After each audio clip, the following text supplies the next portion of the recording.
da noite pra Elsa. E o lanchinho da noite é um sucrilhos, né? E um suco. Então, por que esse sucrilhos não tá? Aqui,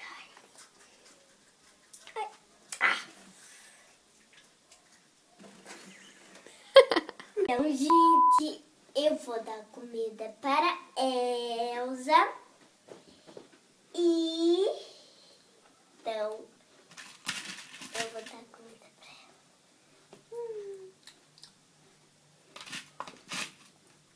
Agora eu vou dar o suco.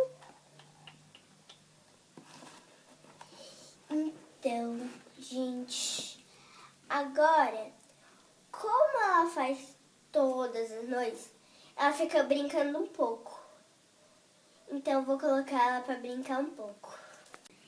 Então, gente, eu coloquei ela pra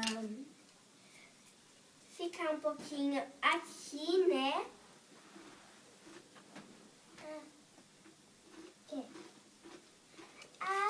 E gente, ela quis falar pra vocês aí de casa que a minha filha me falou que pra vocês aí de casa se inscreverem, se não tiver inscrito, e dá um like aí, tá, gente?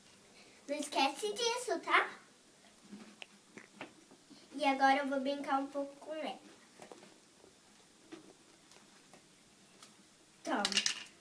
Tadá!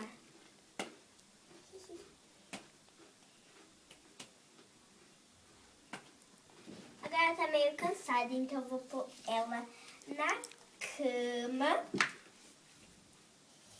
E tchau, tchau, galerinha do YouTube. Então, gente, eu já coloquei ela na cama. Eu vou falar bem baixinho porque ela tá dormindo. E agora, sabe o que eu vou fazer? Vou deixar ela dormir. Vou dar só um beijinho de boa noite. E dar tchau pra vocês. Então, tchau, tchau, gente.